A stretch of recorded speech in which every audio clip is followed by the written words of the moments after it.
Okay, hopefully it's recording because I did press that. All right. Okay, okay, Dr. Basim. Shall I begin then? All right. Bismillah ar-Rahman ar-Rahim. Assalamu alaikum wa rahmatullahi wa barakatuh. Sorry for the delay, technical issues. It's always happen with technology. Anyway, I would like to welcome all of you to the beginning of our workshop series at Academic Writing Center at ELI, English Language Institute. And our first workshop is going to be about how to improve your writing skills, rewriting techniques, planning, and idea development, presented by Ms. Sajida Fakhri. Mention quick things. So we will have 5 series. So if you attend 80% of each series, you will get one certificate. So if you attend the 5 series, so this is what I would like to clarify. Other than that, we will have an evaluation form at the end of the presentation of this lecture.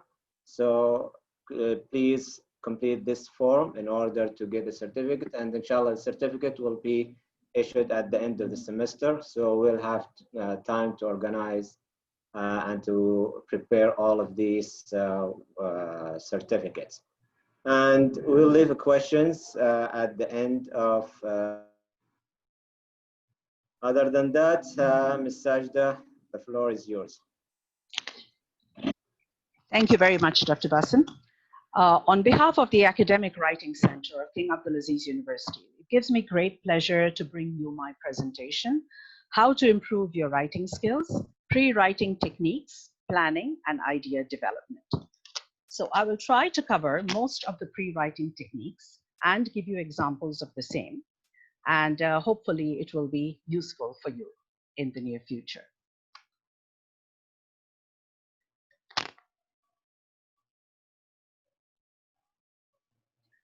Sorry, but I can't hear you very well.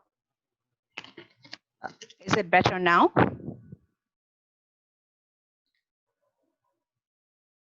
Okay, so sorry, sir. If your sound is not clear, if you do something regarding sound, no, I didn't do anything.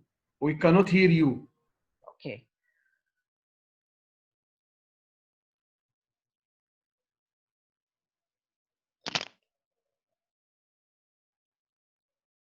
My sound is on, so are you able to hear me now? We can hear you clearly. Okay, okay. Right. So as you can see on this slide, there it says on the title, Running Head, Important Essay, My Important Essay by me. And the person has written, I don't know what to write.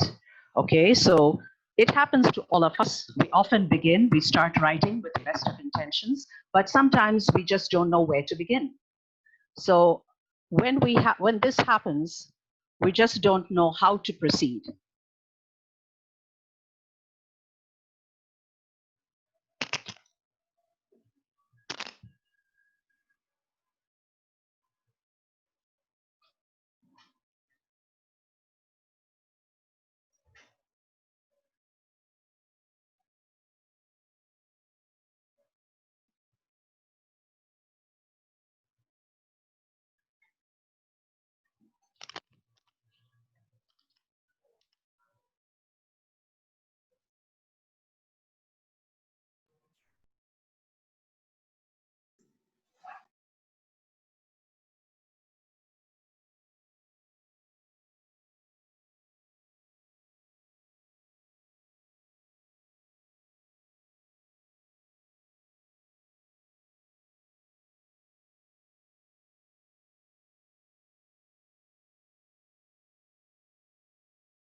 Sorry, the microphone, I think it's silent.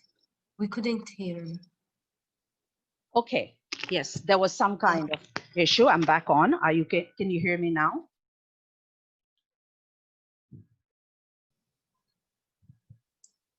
Can everyone hear me now? أيوة نسمعك. Yes. Yes, okay. So as I was talking about the first slide,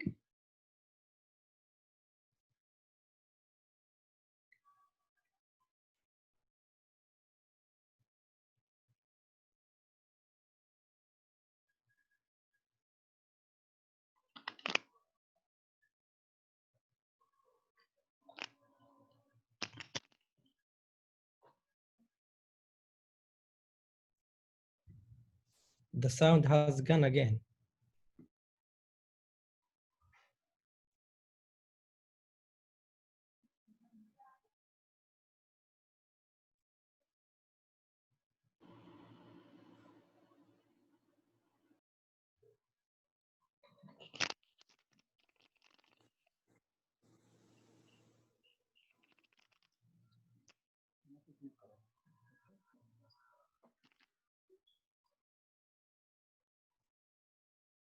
okay. So sorry about that. Sorry about that technical glitch. So when you begin writing, sometimes you just don't know how to begin. And in that case, you need these pre-writing strategies. So these are techniques that will help you to get your ideas down on paper and to discover what you know and what you don't know about a topic.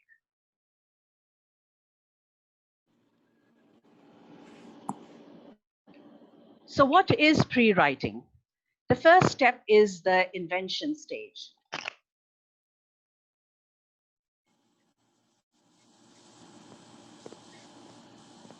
The first step is the invention stage.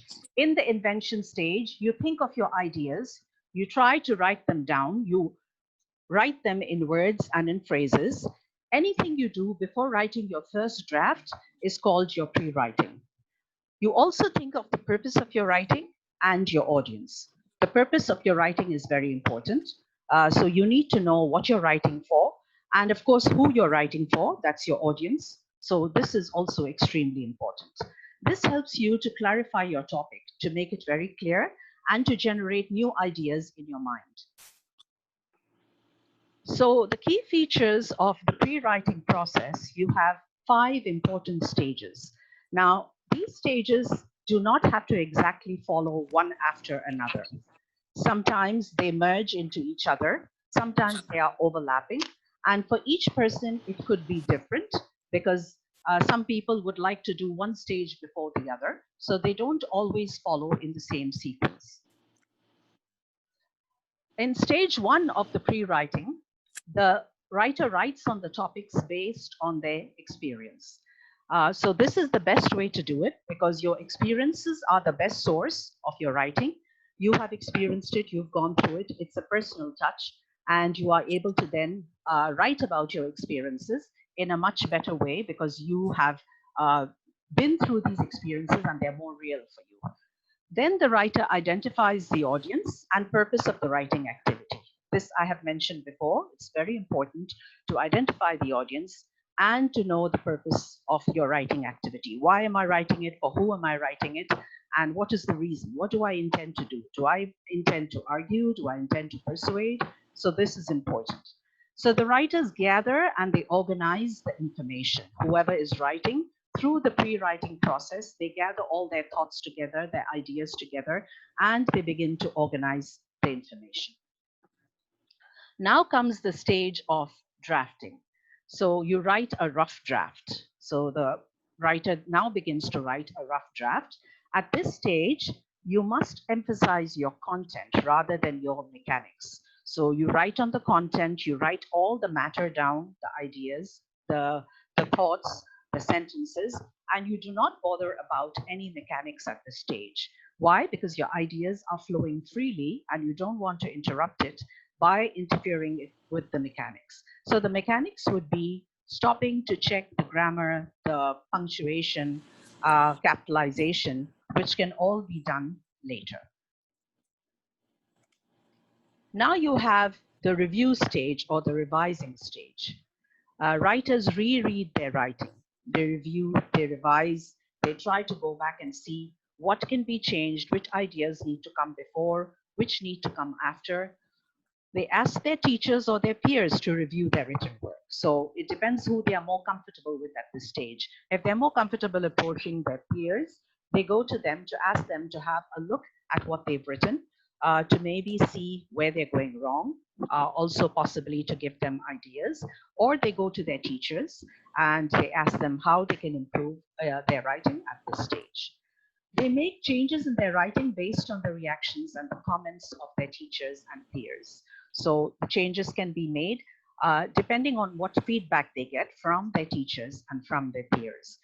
Sometimes the changes may be little at this time, it may be more. So bringing us to the last point, they may have to make substantive changes rather than minor changes. So there possibly, of course, at this stage, there may be a lot of things that need to be rewritten, reorganized. And so because of this, they have to take all the comments into account and try to incorporate these changes into their writing at this stage. Now comes the editing. So now the writers proofread their written document. They read their document, they proofread it to see themselves where they are going wrong. A good idea to do this would be to maybe put it away for a night and get up refreshed in the morning after you have your cup of coffee, have a look at your document again, proofread it, see if there are any mistakes that you've made, something that you need to rearrange, a point which is number 4, maybe it has to be brought up to number 2. So this will give them a fresh eye to look at it. So they identify and they rectify mechanical errors also. So they definitely check the grammar, they see if they can improve their vocabulary, they check the capitalization, the punctuation, all of that which needs to be done can be done now. And again, they consult a teacher and professor before they get the final editing. So at this stage, if they still would like to consult a peer who's more experienced and who's got higher qualifications than them, if they're comfortable with that, they could do so too.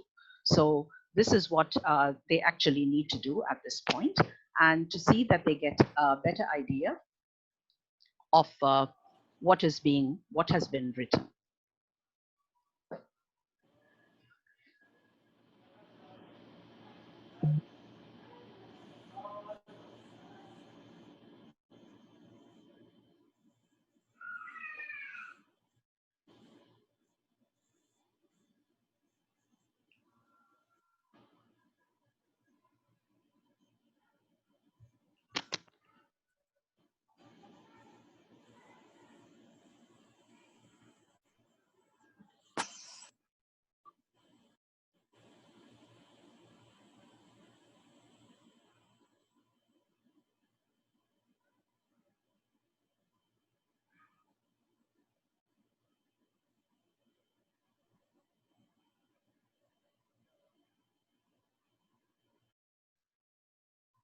The last stage brings us to publishing.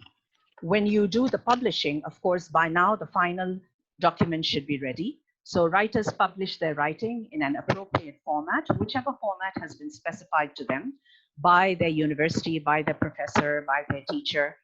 They have to be careful about the spacing, the font, the way it has to be written, the title, and the whole piece of writing should be given in the format that is required. And then they share this finished piece of writing with the intended audience. So this has to be done.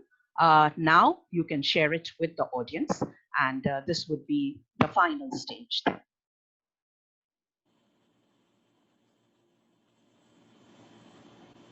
Okay.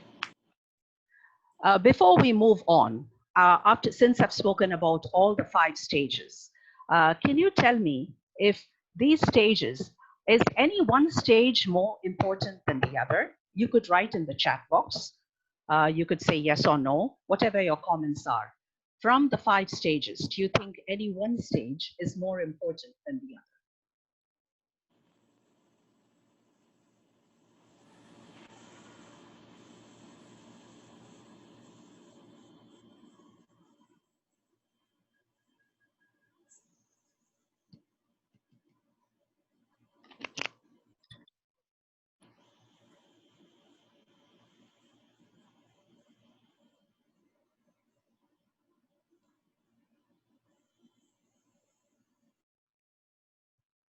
Okay, yes.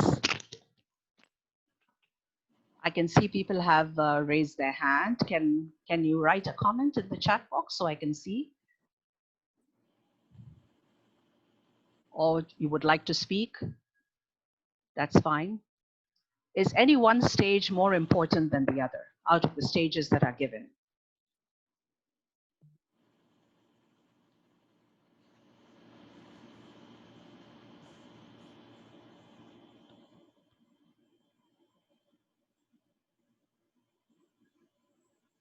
All the stage. All the stages are important. Yes, excellent. Yes. All the stages are just as important because if we need to do well, have a good document that is good, that is meant to be published and that will reach up to the mark, then all the stages are definitely important. Okay, which brings us to the different pre-writing techniques. The pre-writing techniques, I'm going to list them now and talk about them. As we go on in the slides that will come up, I will speak about what each technique is, and I will also give you an example of each technique. So the techniques that are mentioned over here, the most common ones used: brainstorming, discussion, free writing, looping, listing, outlining, charting, and mapping. There are more techniques: mind mapping, journalistic questions, T diagram, Venn diagram, clustering, cause and effect chain, and storyboarding. So right now, these are just terms for those of you looking at the presentation, but I'm going to be going through each one, explaining what it means and giving you an example of what is required for each pre-writing technique. So free writing is writing without stopping. When you write without stopping. So some people prefer to just write all their ideas as they flow, as this helps them to focus on the topic. So without stopping, they just want to keep writing. So in order to do this successfully, to start, you take out a blank sheet of paper or you open a Word document, whichever you're comfortable with. You begin writing whatever comes to your mind, all the thoughts, all the ideas, just jot them down quickly as they keep coming to your mind. At this point, you can even use short forms.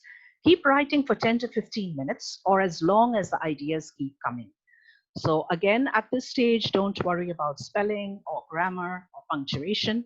Do not cross out or delete anything.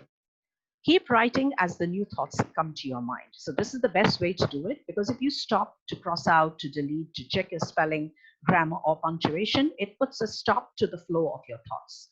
So that is the best way to do it. Here is an example of free writing. I have to write about the common cold. I hate having a cold. Your nose runs, you get a fever and a cough, you ache all over. Sometimes you throw up. That's the worst part, throwing up. It tastes bad and it feels worse.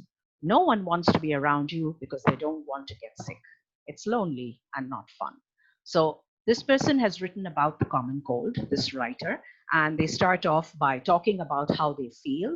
And after they talk about how they feel, they talk about why no one wants to be around them. So it is a pretty well-structured piece of free writing. So we can probably assume that the writer did go back and check some of his punctuation and grammar and vocabulary, because there don't seem to be very many mistakes. The thoughts run over a little bit, but otherwise, basically, it's a very good example of free writing. The next technique that I'm going to talk about is clustering. Now, this is a wonderful technique for visual learners, people who like to see things in front of them if they have to learn. It allows them to see how similar ideas go together. So you visually put things in clusters. The ideas are put in clusters or they're put in groups. Now, if you look at the diagram at the side, the one that I've put up over here, it will give you a very good idea. So how do you do it? You place the main topic in the central circle. Then you draw lines that shoot out from the main topic. And then you cluster the ideas that go together. So you can see over here, there are 5 ideas, idea 1, 2, 3, 4, and 5. This doesn't necessarily mean that all these ideas go together, but the writer will put it down for now because this is just the pre-writing stage, and then they will cluster it or put them together, whichever ideas seem to go together. Over here, you have an example of clustering. So to give you an example of how clustering takes place, you have an idea over here. It will be done in this way. A person over here wants to talk about his daily life. So his daily life, he has divided up into 4 main ideas: before work, at work, the meals he takes, and the exercises he does. Okay, so when he talks about his work, he talks about meeting co-workers, writing emails, giving a coffee break or taking a coffee break, having meetings, writing reports, and phoning or making calls to people. When he talks about meals, he talks about breakfast, snack, lunch, and dinner. What he does before work is get up, take a shower, dress, eat breakfast, and take the bus to work. And when he exercises, he walks before work, takes a gym goes to the gym after having lunch, and goes for soccer practice on Saturday. So the way he's going to probably organize it is, of course, do right before work. So he'll make a paragraph and put down all those ideas. Then he'll talk about his work. Then maybe he'll talk about how he takes his.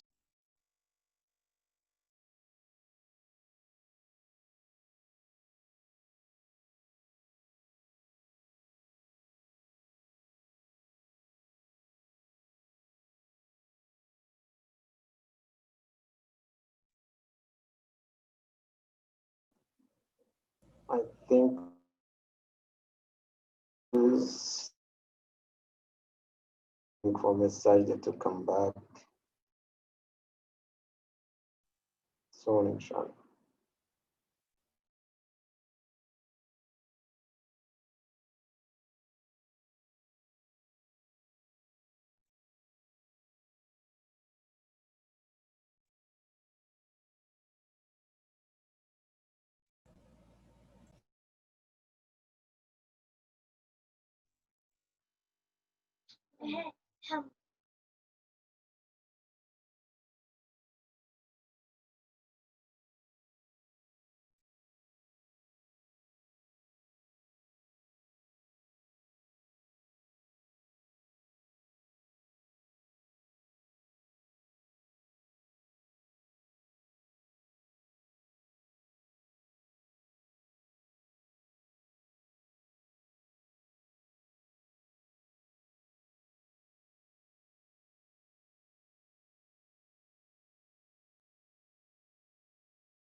Where is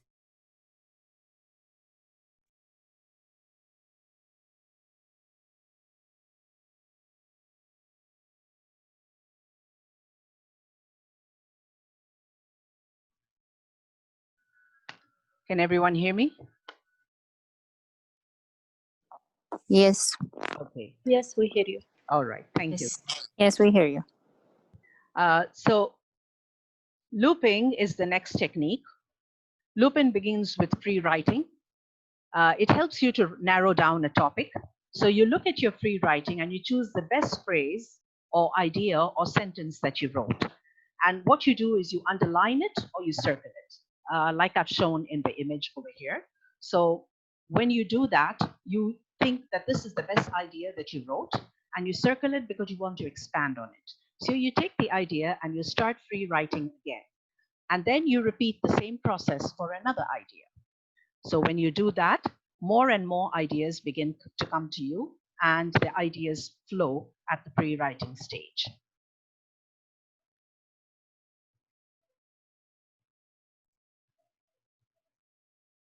Okay, so this is an example of looping.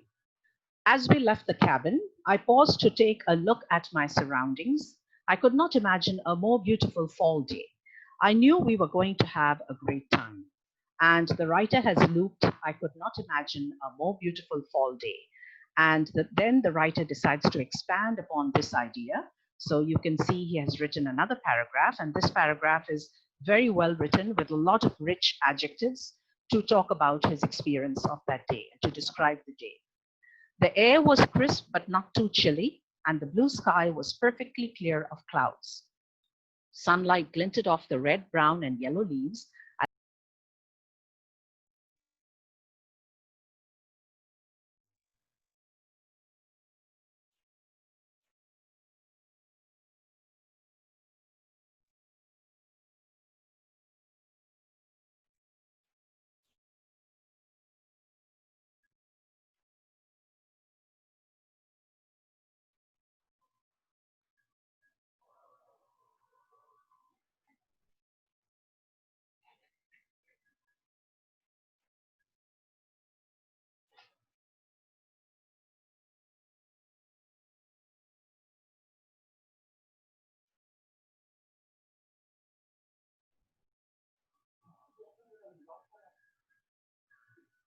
Okay, so this was an example of looping where the writer chose the particular sentence and he wrote more about it.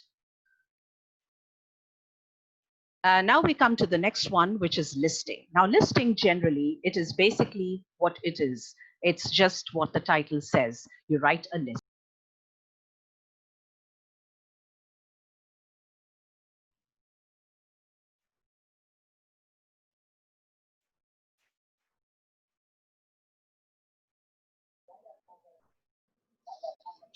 Yes, I think the sound keeps going on and off.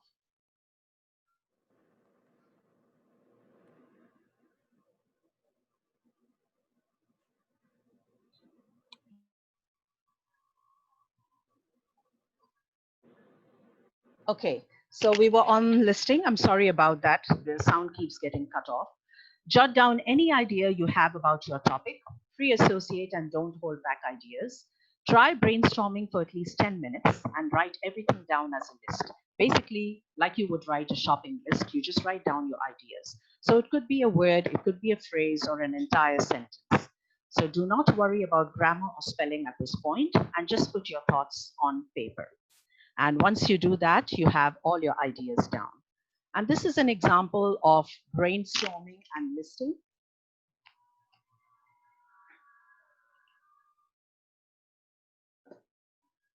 So listing notes on the topic of environment. You have pollution, which is connected with environment, cars, and how they cause pollution in the environment, greenhouse gases, destruction of the environment that is being caused by all of these reasons, preserving the environment, how we can preserve the environment, and the future of the environment. So now that we've done so many of these pre-writing techniques, which two techniques do you think are very similar? Do you think looping and clustering are similar, or brainstorming and listing are similar?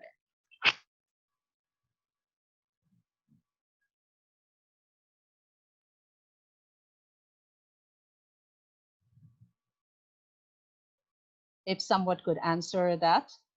Is looping and clustering, are those two techniques similar, or brainstorming and listing, are they similar?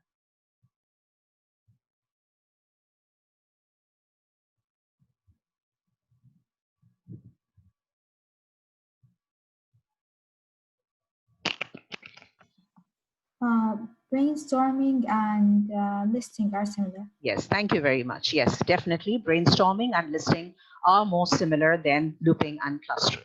Okay, so that takes us then to the brainstorming technique.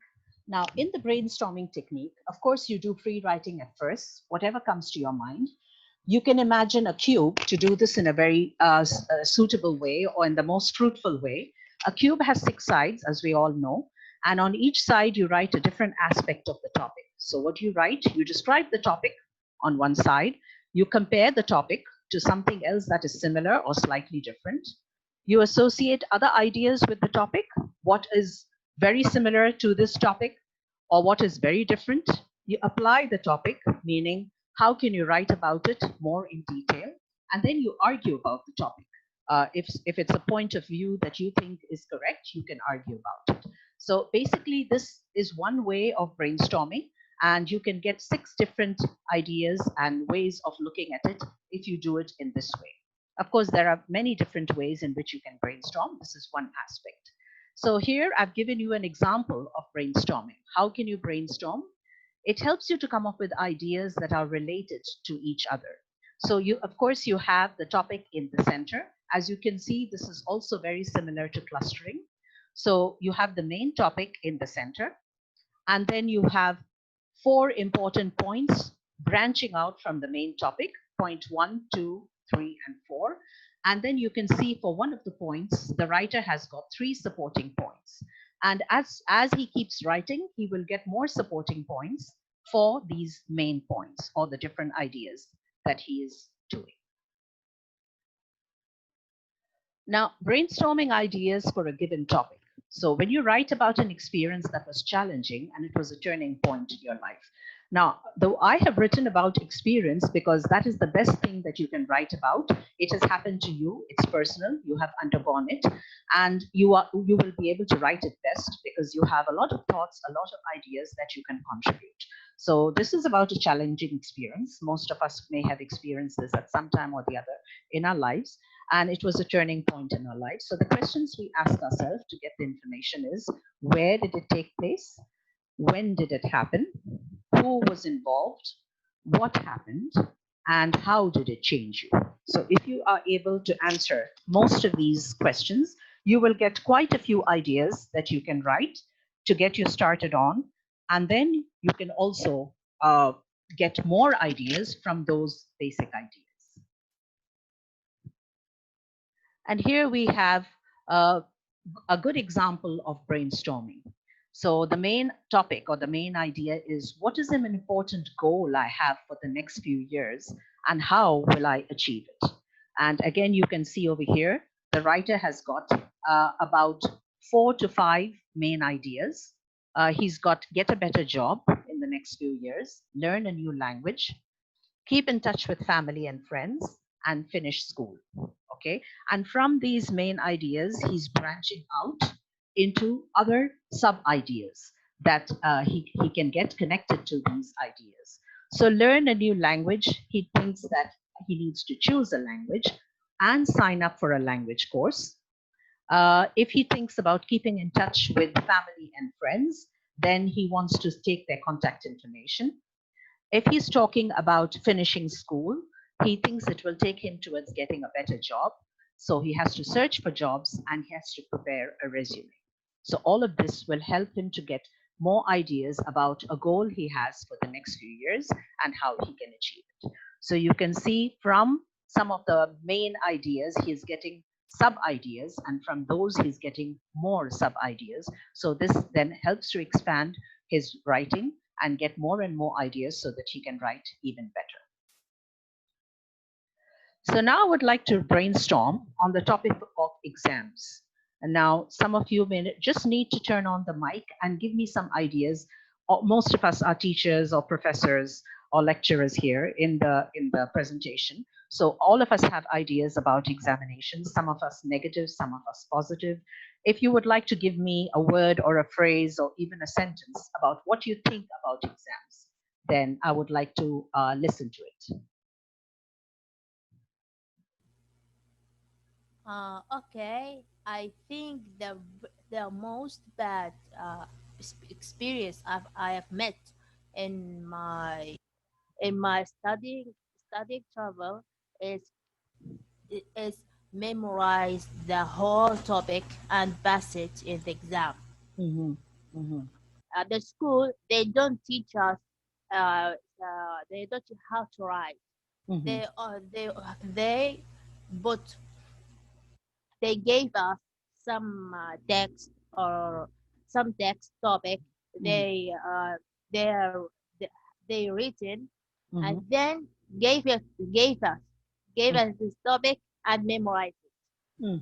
Okay, so basically memorization or rote method in which you have to learn something and give it out in the exams. All right. So this is an experience that one person has shared with us. Any other experiences or views about exams? Assessment. Exam is assessment of Mhm. the student. Yes. Thank you. Yes, thank you. Well, That, preparation. yes, preparation, assessments, good preparation is needed for exams. Thank you. Yes, nice, very nice responses. Anything more? Anyone would like to say? Yes, some exams are more critical than others, which is sometimes not fair because if someone is sick for one day and he messes up this exam, everything is ruined. Excellent. But sometimes it's better if someone was not doing very well and did well in this exam, he might pass the subject. And Exactly. yeah, it depends. Okay, thank you. Yes, so exams are a bit dodgy because you could not be well on that day, then you wouldn't do well. And if you happen to do well, then it's an excellent result. Yes, thank you. Very nice observations about exams. So that was a short brainstorming session with you, the audience, and I got some very nice ideas, good insight into that. So far, I have dedicated 5 slides to brainstorming. Can someone tell me why I did that? Why have I given so much of information about brainstorming? Why have I dedicated that much of time? As teachers, how do we look at brainstorming? To know what we think. Yes, exactly. Thank you. Yes, to know what we think. If I may, Yes. because it helps students a lot to put together their ideas and write it in correct forms. Thank you. And arrange their ideas, starting from the introduction to the body to the conclusion. Most of the students get nervous and they don't do well in the writing exams, especially if they're writing an essay or something like that. But brainstorming helps to arrange and to calm them down and give better ideas. Thank you. Thank you. Excellent. That's a very good way of looking at it. Yes, many of our students get stumped. They get nervous about writing, and brainstorming really helps to focus and organize their thoughts, to focus on the topic, and it helps them to get their ideas together so that they're able to write more about the topic and put it down on paper and organize the whole essay like you said, into introduction, into a body, and into a conclusion. All right. So since brainstorming was a very important way that most of us teachers use, I had spent quite a bit of slides on focusing on that. Now, I'd like to go on to the next techniques, mind map. What is a mind map? Now, a mind map is a graphical way to represent ideas and concepts, okay? Again, you're putting it down in a visual form. So it's a visual tool that helps you to structure your information. You can actually write out your information in a very structured way. You analyze it, you can break it up, you can get more ideas, you comprehend it, you understand what you've written, you synthesize it, so you link it with other ideas, you recall, it helps you to recall and get more ideas down on paper, and it generates new ideas there. So more and more information comes through a mind map. As in every great idea, its power lies in its simplicity. So it's so simple, and yet you are able to do so much with mind mapping with your students.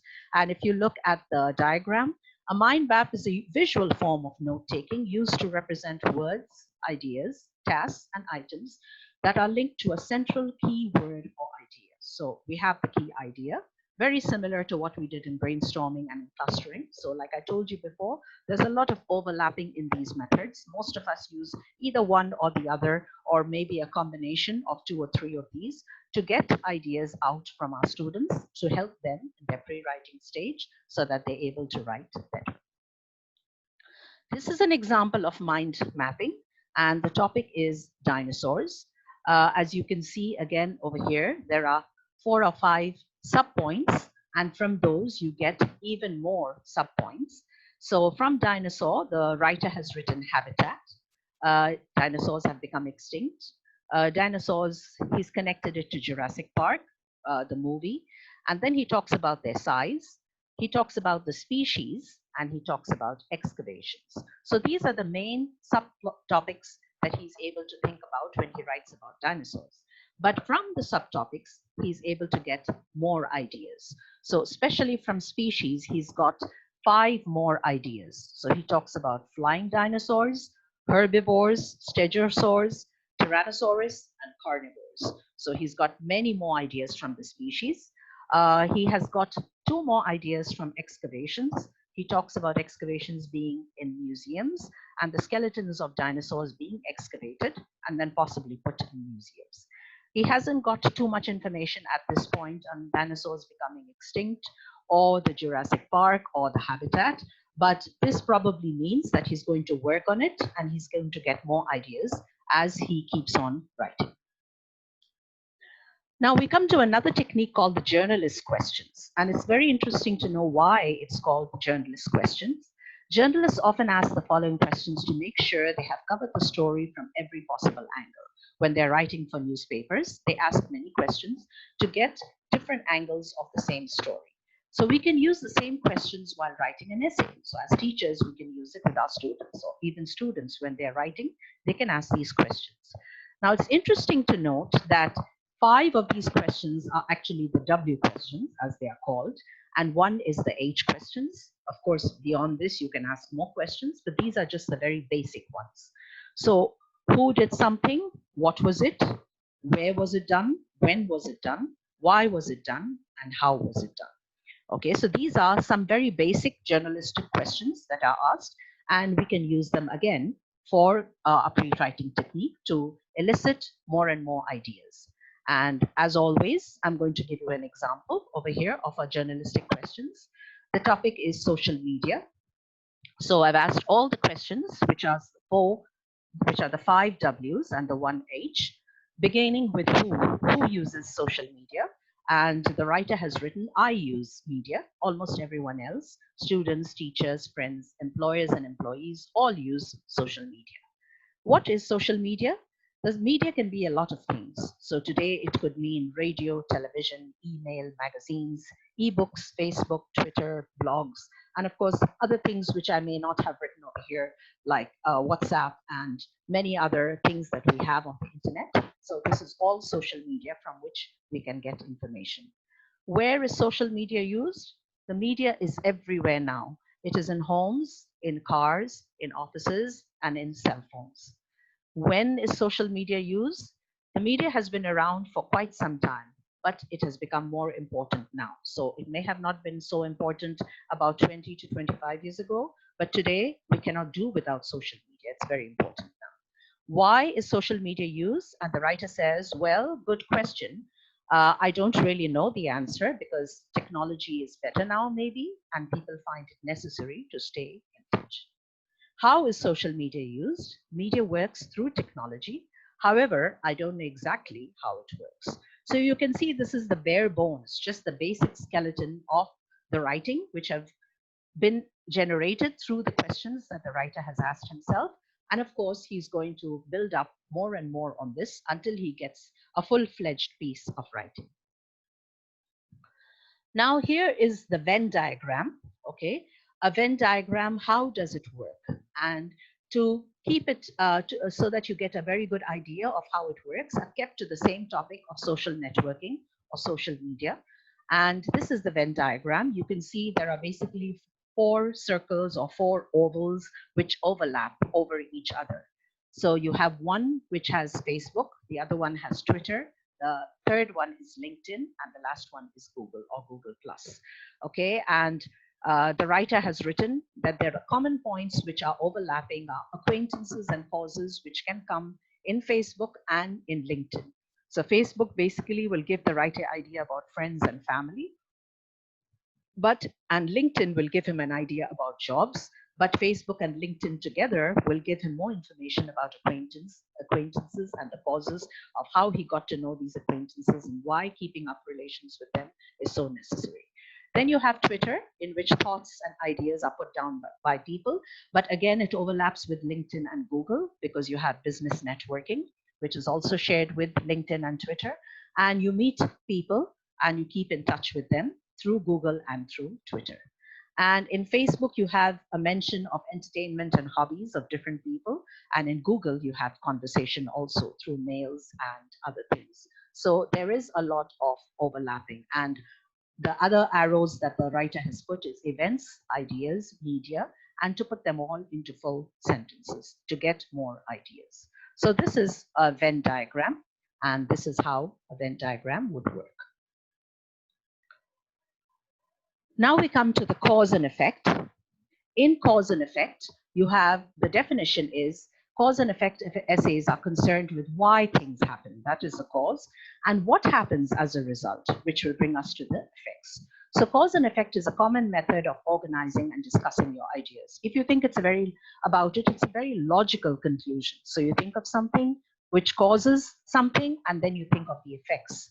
And in this kind of essay, the aim is to explain the causes or the reasons or the results of an event or a situation.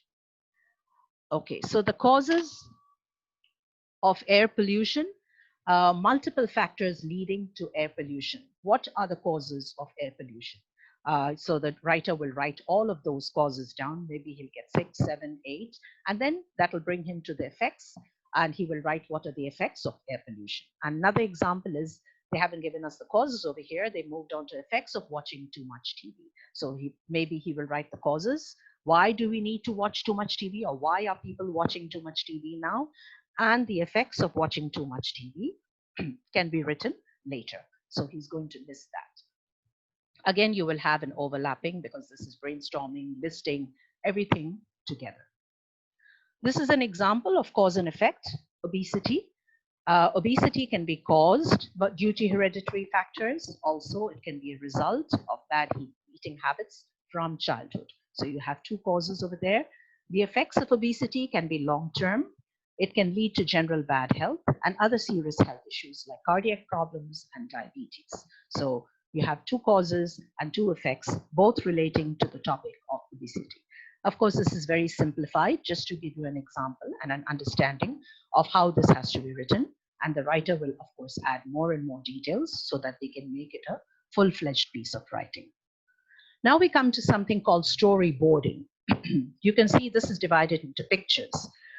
This is just basically 3 pictures over here in this example. A shark attacks a swimmer, a head washes up on the beach, and the police chief is alarmed.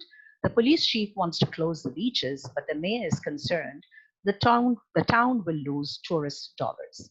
Okay, when I come to the storyboarding, I just want you to pause for a minute and reflect and think, what kind of learners is this pre-writing technique suitable for, storyboarding? What do you think? Who is this very suitable for?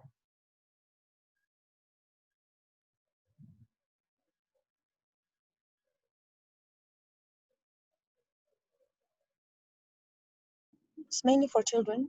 Yes, yes, thank you. Yes, it's mainly for young learners, mainly for children. Any other ideas? Yes, for who doesn't know language very well, can Exactly. use pictures to help. Exactly. Thank you very much. Yes, for visual learners, those who are not very good with the language, beginner level English learners, and those who are also very good with visuals, who like to see pictures, and from whom the ideas become so much more clear by looking at visuals and by looking at pictures. And then we come to outlining. This is a more organized form of pre-writing. It can be used after any form of pre-writing techniques have already been used, like brainstorming or mind mapping. And then it is a slightly more advanced form of pre-writing.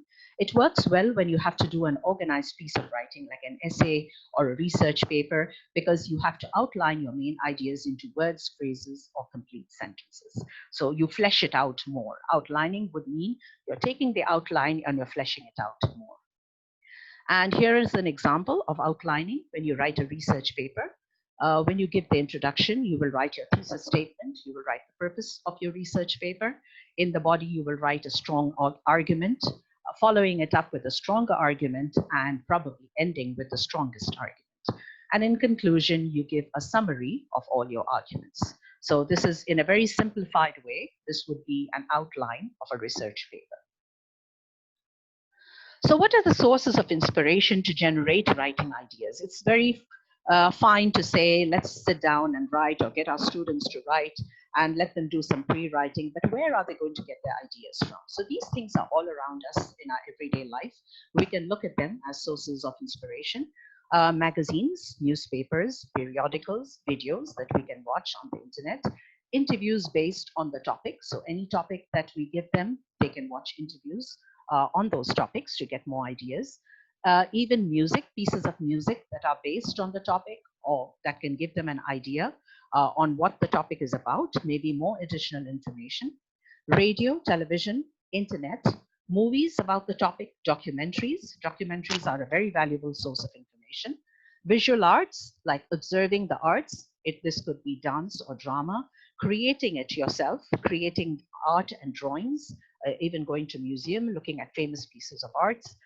Memories that you draw from your own experiences. We talked about that previously when we were doing pre-writing. Responses to literature. So any piece of literature that is connected to your topic, it will give you more ideas.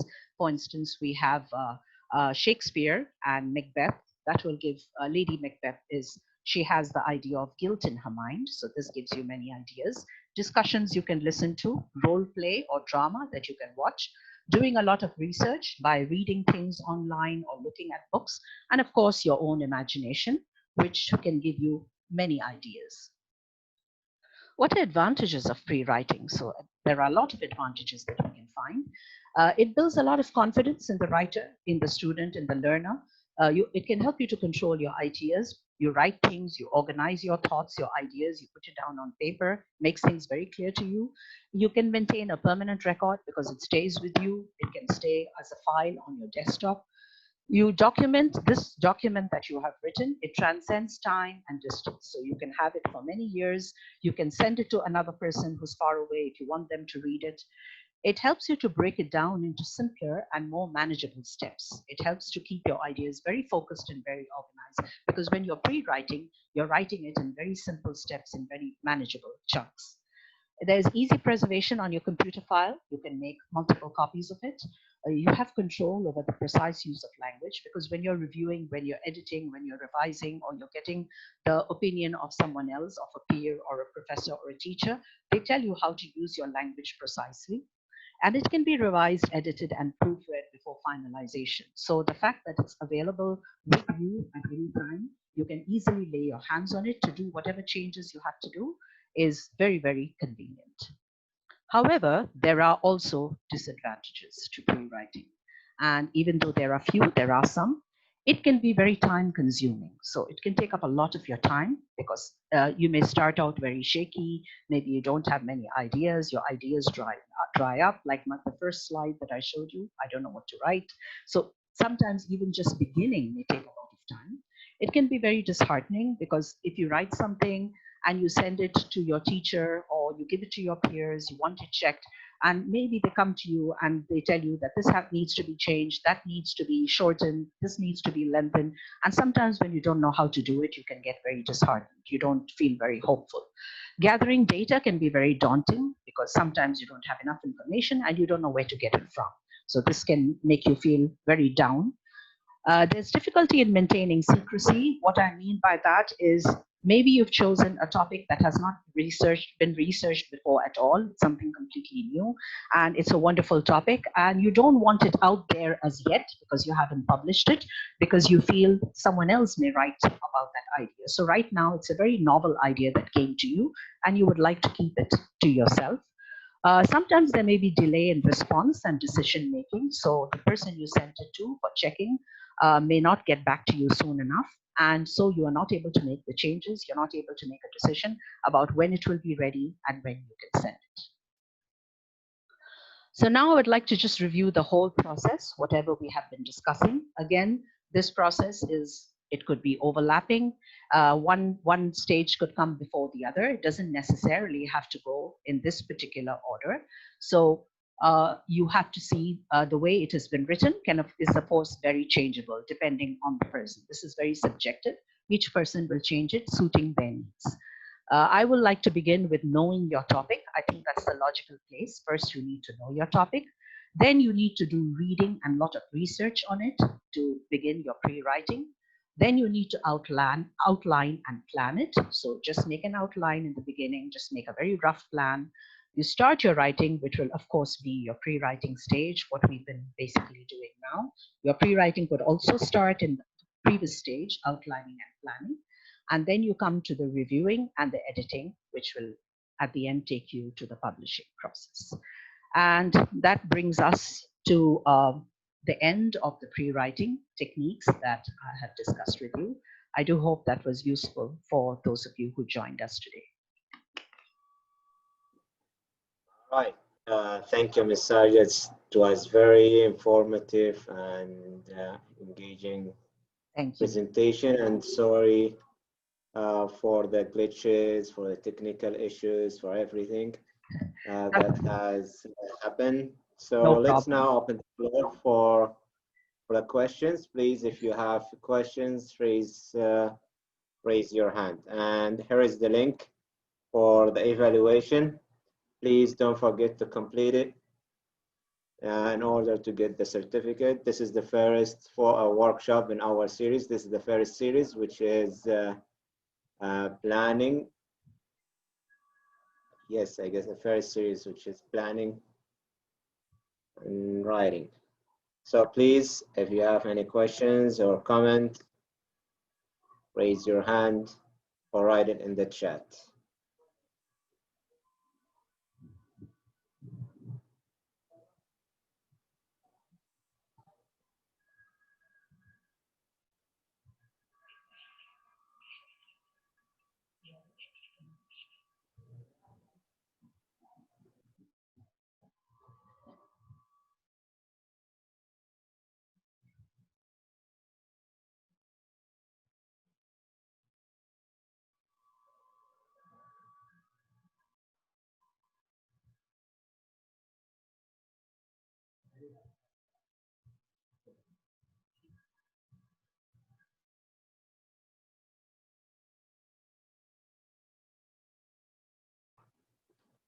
All right, we'll take Ms. Fatima. Go ahead, Fatima.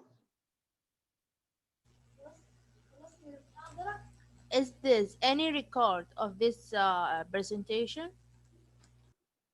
Yes, this presentation and the recording of this presentation is going to be online, inshallah, on our website within a couple of days. All the recordings, inshallah, will be uploaded online, inshallah, and all the recordings are going to be available online. So you can catch up and watch any workshops or any presentations that that you miss.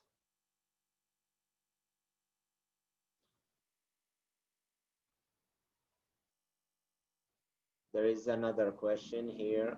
Yes, Rawia, go ahead. Hi, please can you slide? I wanted to take notes.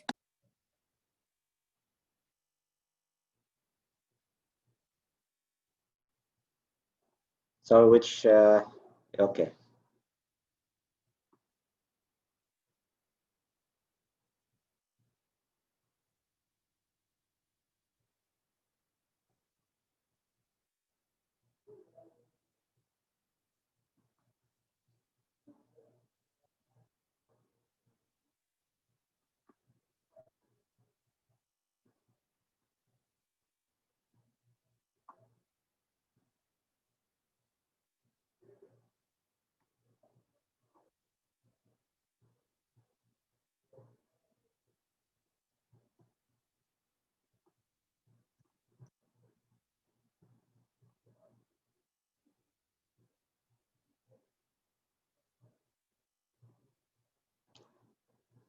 We have a question from Abdurrahman here.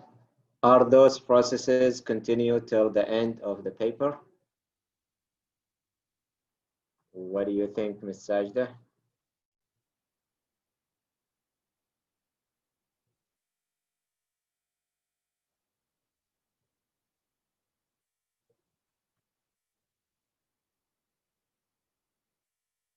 Can you hear me? Are you there?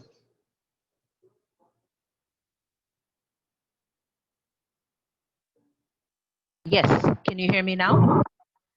Yes. So Yes. there is a question here. Yes. Rahman, are those processes continue till the end of the paper? Yes, I think the processes should continue till the end of the paper, because at every stage we're trying to perfect our writing. We're trying to make it better and possibly reach the best potential by the time we reach the end of the paper. So if we do that at every stage, then we've got the perfect paper, hopefully, in at least in our mind, according to other standards that we want to set for ourselves. And it should be the best that we can give. That's what we're aiming for whenever we submit a paper. So yes, I think the pre-writing processes should continue all through the stages of your paper till you reach the end. Okay, we have another question from Yusra here. What comes after reading research about the subject? How can we write about it? Okay, after you read and research about the subject, I would think, like I showed on the slide, you need to start writing a plan or make an outline of your topic. Once you do that, things will become a little more clear to you, and then you will know how to take it from there. So then you can expand from the outline, you can expand from the plan, and that will give you ideas to increase the kind of writing that you're doing into more words, more phrases, more sentences, more paragraphs, and it will take you into a structured piece of writing. So I think that would be the next stage. But again, like I said, it's very subjective and it differs from person to person. Some people would like to do it in a slightly different way. Maybe they would like to list things. Some people would like to brainstorm a little bit more at this stage. So it just depends. Thank you.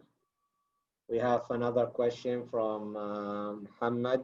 Is there detailed info about how I could start a good thesis, starting from topic selection? Well, Mr. Muhammad, I think this would be for thesis writing, which is really not covered in my presentation, because it would be a slightly different topic. And this is just pre-writing techniques that are covered in my presentation. A good thesis would have to be more focused and more detailed. So this would need maybe another presentation, a different kind of orientation, a different kind of focus. Yes, inshallah, we'll have a special workshop, special presentation about how to write literature review and how to develop a proposal. Yes. In general, and even thesis. Yes. And another question from Abrar. Can you recommend books that can help in any shape or form regarding our topic today? Well, basically, you will have to check on the internet to see what kind of books there are available about pre-writing techniques. I did not really come across a lot of books. So most of this is the research that I did and things that I personally did when I was writing myself. So I have taken this a lot from my own personal experience.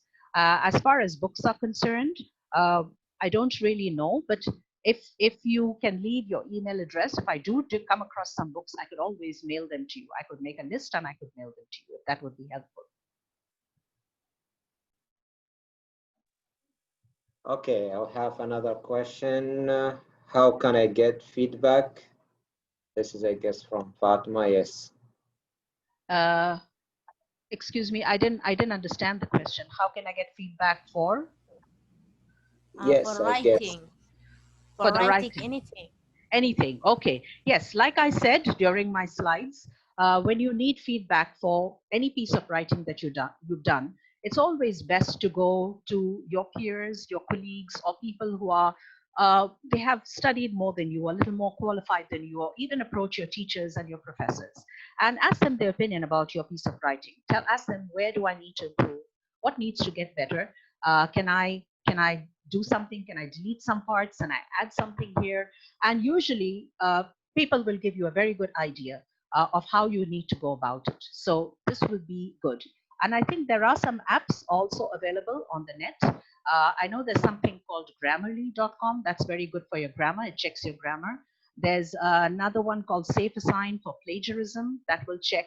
I mean, of course, we should never do plagiarism, but if you happen to do something by mistake, if you've written it and you really don't know if it was plagiarized from where you took it or whatever, then that will also keep a check on the plagiaristic ideas that have maybe crept into the writing.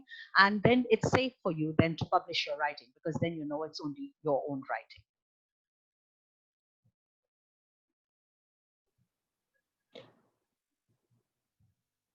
All right. Thank you, Sajida. So Thank you, Dr. we'll Basim. see. And I'm very sorry Yeah. again about the technical problems in the beginning, but after that, alhamdulillah, it was good. So I'm glad it Alhamdulillah. went good. Yes. Yeah, alhamdulillah. There is a question here from Maha, how to Yes. create an automatic arrangement of tables and graphics of figures as well. Okay.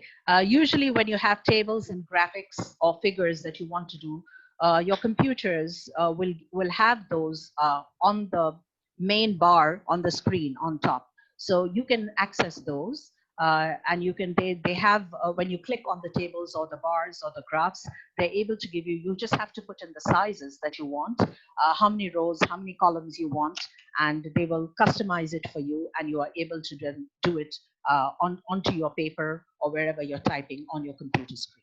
So that is something that you can, that's something very basic that is there in all computers. So you would be able to do it from there. All right, so we still have like about 10 minutes for more questions. Yes, I think there are more questions that have come up. Okay, so Mr. Ammar here, do you have any recommend books to improve writing? Okay, To improve. so Yes, and as like I mentioned before, if I do come across books, I can always send it to Dr. Basim or Dr. Rawan if we come across some good writing books, because in the Academic Writing Center, we do have some excellent books about writing, and we can send a list to you and you can read it up, because many of those books will give you very good tips on how to go about your writing. and also there are different couple websites available in the writing website, different resources that you can check through our website. So we have different resources like Purdue, our Purdue, and other resources that are related to academic writing.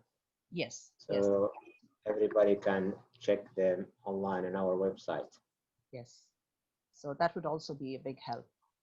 I think Razan has a question here. How can I avoid silent letter errors in my writing? I didn't get it, but I guess she means like when a letter is silent, like in psychology, when the P is silent. I think for this, you just have to be very, very familiar with vocabulary. Do a lot of reading, look up a lot of words in the dictionary to know the right spellings. And then I think then it kind of sticks in your mind. The more reading you do, the more writing you do, that you just become better and better. So it just takes a lot of practice. Okay, I think Abdurrahman is raising his hand. Go ahead, Abdurrahman.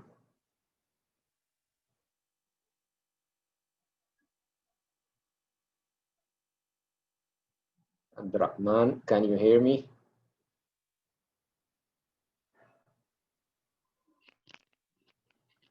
Okay, so scientific writing. I think Mr. Abdurrahman wants to know what can be done for scientific writing, because everyone agrees scientific words are different than regular words. Definitely. They are sometimes more difficult, they're more challenging, and they're more complicated. But I would say, I would advise from my point of view, besides just reading, you could read more scientific papers and more scientific journals. So the more you read your focus is more on the scientific papers, you're going to know more and more terms related to science. And when you read that, you familiarize yourself with this, and then it becomes more and more easy for you to remember and to write it down. So I think that would be a good solution.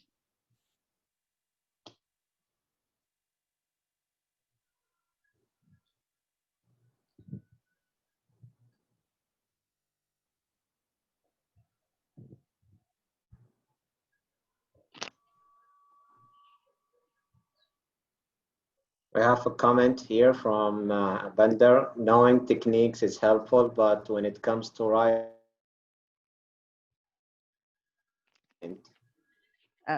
I'm sorry, can you repeat the question again? To practice. Dr. Basim, can you please repeat the question? It's kind of makes a comment and question. He said here, knowing techniques is helpful, but when it comes to writing, things go blind. Advise us how to put writing into practice. Okay.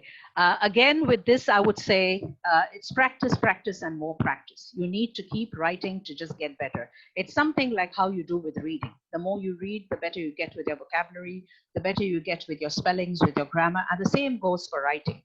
The more you write, when you start out, you will not be very good. You will not be very confident. But as you keep writing more and you keep reviewing your own work, editing, revising, checking your own work, making it better and better.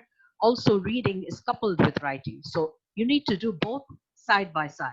The more you read, the more you write, the better you will get at everything. All round English will improve.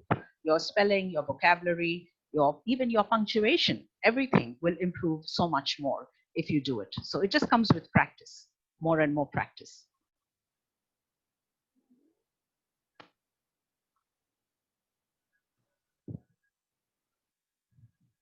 Okay, another from Yusra.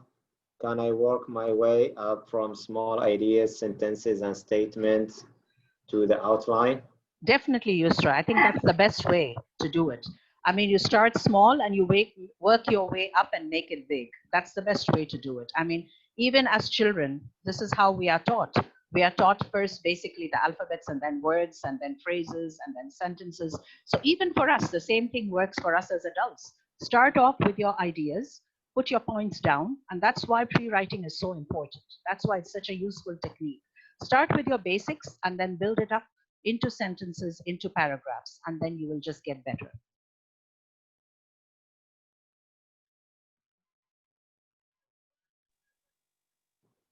Okay. And we still have about 10 minutes if you have any questions or comments. So Arij has a question here. What is your advice for the IELTS writing section? So this is... Okay, for the IELTS writing is very, very structured. And they have very specific instructions given to you when you have to write. So the best thing to do in the IELTS to get the maximum amount of marks is to follow the structure that they have asked you to follow. So if they tell you write 3 paragraphs or write 4 paragraphs or so many words, you have to keep to that. Follow the instructions very clearly. Also, IELTS gives a lot of weightage of marks to good vocabulary and to a lot of it to fluency, to being coherent, to have using good words and phrases. Idiomatic language is given a lot of importance to. So if you want to be a good IELTS writer, you can do all of this. Again, there are a lot of websites where you can read good pieces of IELTS writing, those that got very high scores. If you go on the net and you look at, I think even if you click IELTS writings with high band scores, you can see some of the pieces of writing, and when you read it, you will get an idea of what's expected of you. And so you can practice and work your way up from there. So basically, you need to follow the instructions. It's very, very structured, and they are oriented in a particular direction. So you need to follow that.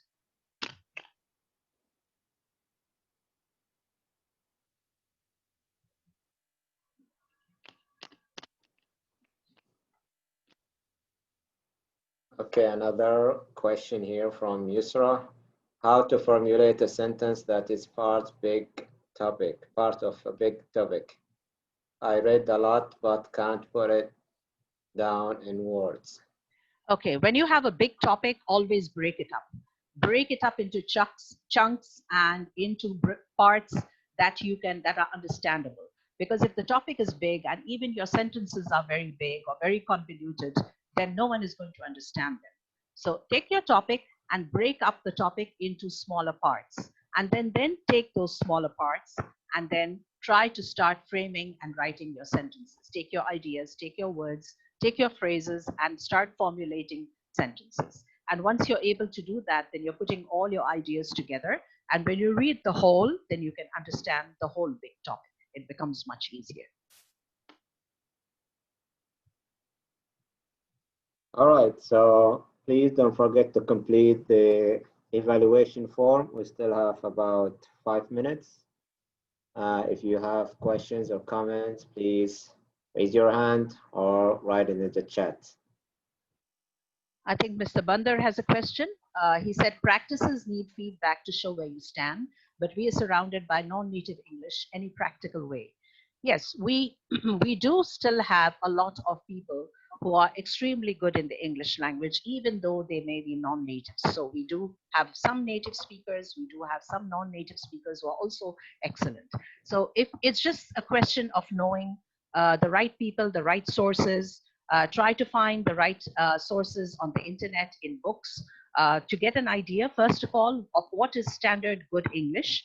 So like I said, the more you read, the more you write, the more you read on the internet, like just for example, like IELTS, a simple thing like IELTS. If you take good IELTS pieces of writing, which are put up on the internet, and you read that, you will get an idea of what standard is expected to do good writing in English. So for this, you don't need to go to anyone. You're not going to any person. And then also there are people available, like I said, books available, good books. You can read up good books. And once you do all of this, you have to exhaust all the resources available around you. Once you do all of that, then automatically you will improve your English. But then, like I said again, it's always practice, more and more practice.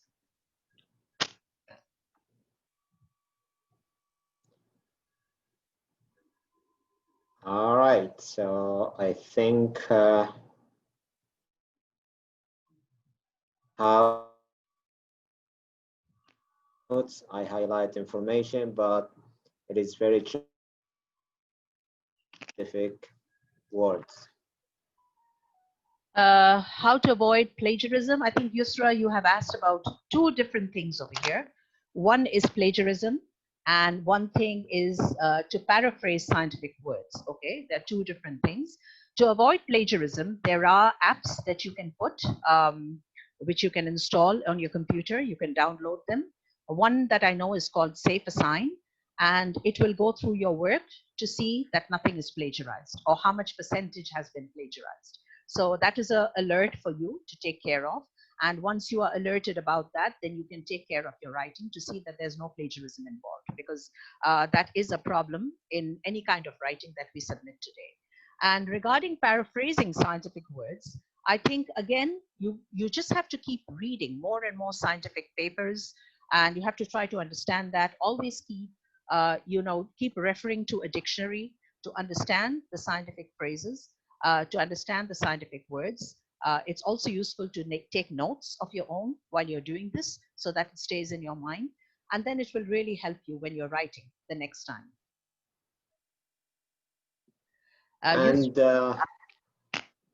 Yeah, the Writing Center will have a separate workshop, inshallah, for plagiarism and how to avoid plagiarism. So, yes, inshallah, exactly. Yes. I think it's going to be Yusra, 2 months from now. Sorry. Yeah, go ahead. Yes, I think Yusra wanted to know the app's name. I'm typing it and sending it, but I don't know if it got sent. So I'll just spell it for Yusra. Yusra, the correct spelling is S-A-F-E, safe, and assign, A-S-S-I-G-N. It's called Safe Assign. Okay. Thank you. All right, I think that's all for today. Thank you all for attending the presentation. And again, sorry for the technical issues. Inshallah, on Wednesday, we will have the second workshop, which is going to be about introduction, how to write introduction, hooks, and thesis statement. Same time, same Zoom, and inshallah, we will share the link with you shortly, inshallah. Thank you all. Enjoy the rest of your day, of your night, and we'll see you, inshallah, on Wednesday. And thank you, Ms. Sajida, for wonderful presentation. Thank you very much, Dr. Bassam. Thank you, Dr. Rawan. Thank you, Basma. Everyone who came, who attended, thank you very much for making this how it was, presentation. I really enjoyed giving it.